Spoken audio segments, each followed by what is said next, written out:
Ener mala chang dar ke run wang ka ta ne kontin gol we kano .tv gwanan diala bianga lintin ka bianga nentin ta mani manu ne mere yang do palan barara wala ka changa jandara go payem bangwan pani ron ba dara dara wudi jandara wudi die ko be no ler ka tung nentin na wi mon keleo lara nyaman gora go ban non kon chi men ba kon to ne lara konan wala e minti to mo warun dai dar ka bor bi e la wo kore dan e lar ken go jen point de bit tin ka ne ko ne chal ka ji kum espele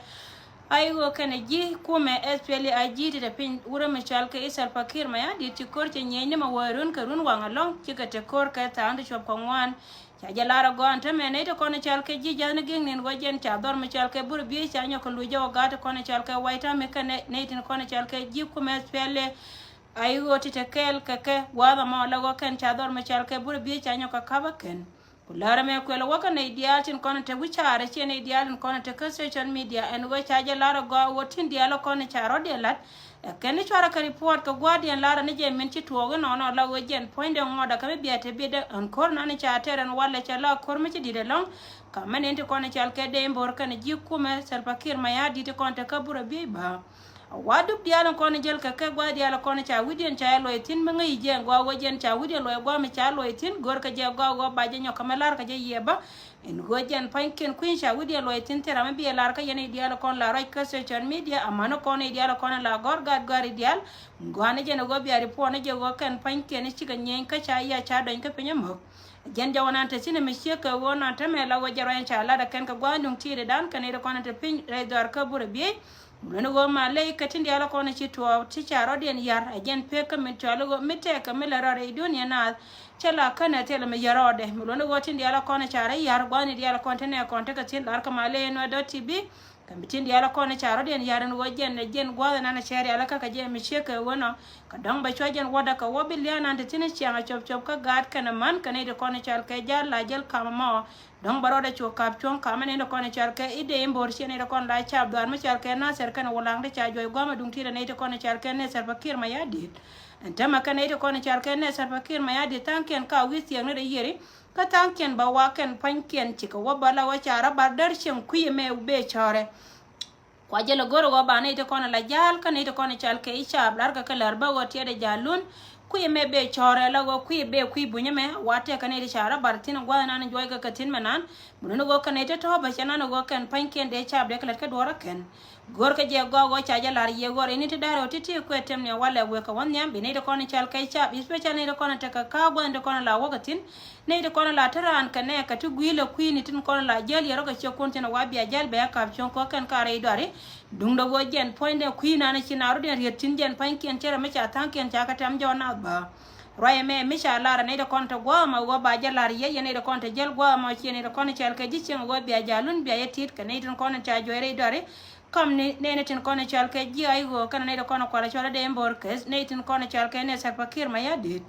ki jaw chele ne ben ba me lar ka ba go kan te ka mani te cha te ka pin ne to wa ne gwa nan muno go ba lar ka je go ba wo ye ne tin konta de jalba ka kan gwa da to ka malera kan kan wo yo ne da kono kwala chole ji kuma ka wo kan mai tin di da kono la ter ka pinda lo de na ngai ne tin kono chale la skeret kono changi wala ka cha biya kono la jel no yen chore jel widien ka malera ka manana tati di ala konte ka pin ngoda ka mekande enana kwala chole de ngai lo den kana re wi kana ne klin ka ngoda la go gor ka je go jen poina ba jol ka malar ka je go jen bena ko de jalo ne me cha lara go ken cha mai de na ken ka mai kon la cha mana ken chong ni ken pin mi chika doanya wa cha ka tat pin gwani diala kono joy ka tin menan bulono go lar ka ne kon la cha na ka de mbor amana gatin kono la jel dong de na wo ka ku yer gwani diala kono te ka tini wan ka gor ka tin kono dong gor ka gwani ta wa ka bare chong mana go cha gwa ma cha je che titi cha ja lara ne te kon te pin go cha la de mi cheka wona go cha ya cha dong ka pin mok bulono go jen point de ngor ka kama go ka nyam gwani diala kono go tin ndo go cha wujien loy ku cha loy tin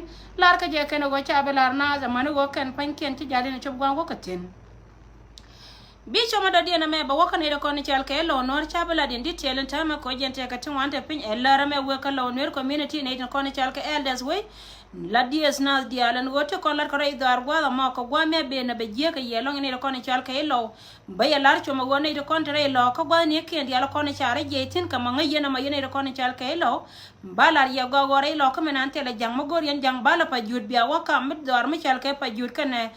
kana dor kana jang ajan gwa na biya ko jetin telo jang re lo ka me lo no wote lat karod yan gwa ma chare enemy jako be chol kam dun be te ka ti jede be to tin ko ne ti to cha ka ling dung do go cha right tin tame e choma wona jen ka dia do wode dia de ka barar ka de ga te ko ne cha me tie ka me lat ke kan tama jen pan ken cha la de ken biya ngai go gore lo ka menan kan gat ka dia la kon te tin ka patin to go na ken dung do go ken pan ken ne tin ko de ron ko de do mai kan de kon te kel kan ne sal pakir ma ya di ne tin chal ka ji ai go ka rodi ne cha da na rodien muno go ne ti ti ka ne to kel to ti ken pan ken to gwai ni rier ken ka jen gwa me che kan gwa me tama ken pan ken ron ka go ken de ka mat ka de ka lo len ye ken kon te ka tin mite kara me de do mai ka ku ko lar ka je jang jen cha de mai gwan wo jen de to ka yene de kon chal ka di de barar ka jen ku ka me che ka wono ko de goro ga wo de ga de ka ka chong cha de mai gwa de lo de ka te ka mai kala ka mat dien kan ka rodien ba roye me gore je go bo kan ide kon chal ka ni ti dit ka tin dia la kon cha rodien la che ga ba roye tin te ma dum no ba barar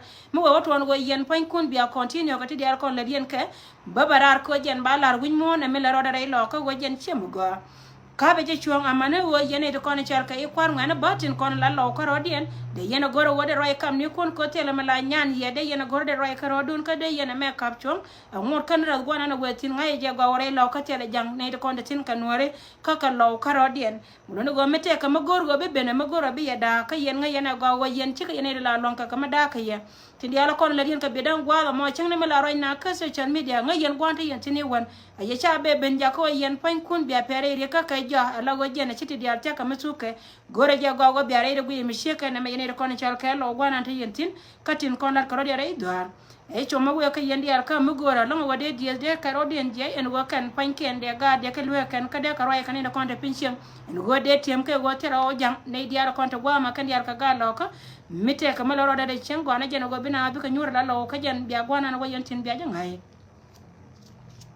Raindong dia no kui panarezing a lot of ye ka gojen de ne ta ka panarezing ka netin konan chal ka iton med organization and gojen cha ko jenyo ka malar na ye baka barar ka chanka joka jo ka ne chanka je en gojen ni ne topi kala ni ba panarezing ba yala ka ngo da ka mission na ye no radial wi mon ka lew en gojira maka ni ton med organization ka ne cho gore go bi organization me be cho ba ku ka di ala konar ka rodien che ka to konar rodien tam pin ken ai ken kono work ka ne kono chal ka ton med organization roye me awe ka yendi ala go jira meti god meti tin ene di ala kono te ku yera man ne tin kono te ka led ba ku me te kon di altine hie ka ne di ala kono te ka afrika ramete ka long minno wije go nori kel ka gori je go apu je wotin di ala kono ba ala de nori biti du bi martin bi ton med organization bi je yung gor ka chanka dio ka jog amane chanka die en go jen point ba pan reje ma ba ala ka ku ko ba ga te kono te ka buru bi ka ne di ala kono te re do arme chal ka pan ga hie ka ne de kono gor ka loga ken ka kol ka ne te ne ka lok sia ne tin kono toy ka na wona ka ne ti dietin kono chui ka wal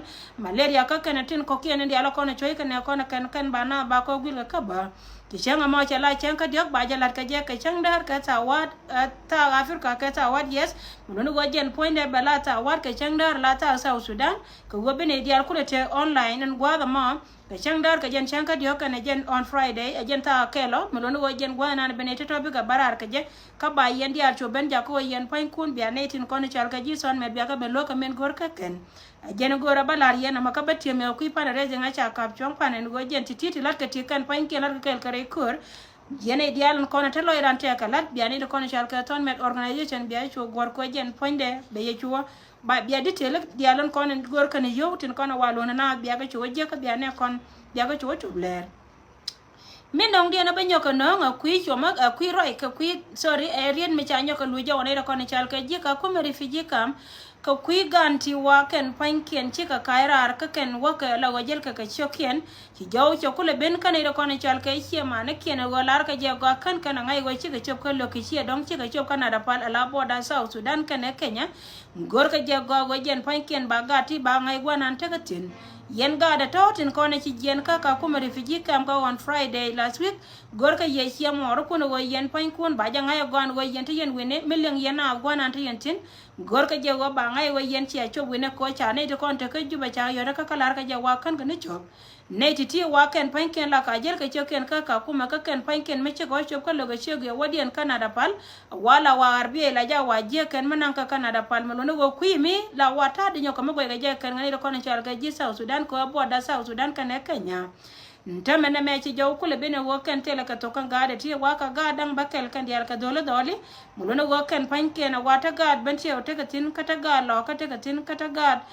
la jori ste teka tin kan tudo le dan wan dial ka gade charin jim ka choina ni ka kuma ka kan chiga karar ka choken dung na woken panken kana kula ngaye ne don kona chaka dia woken chiga chobune ba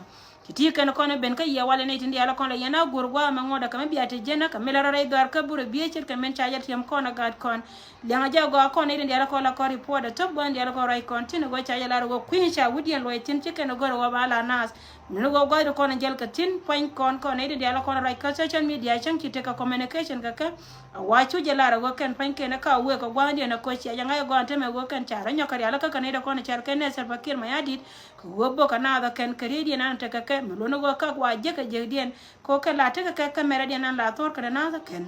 jaw me je na banyo ko mbalar kon baro ko garar piska yendi ar ko ma yendi ar ko bana je ka ta no kon to go to we ka benta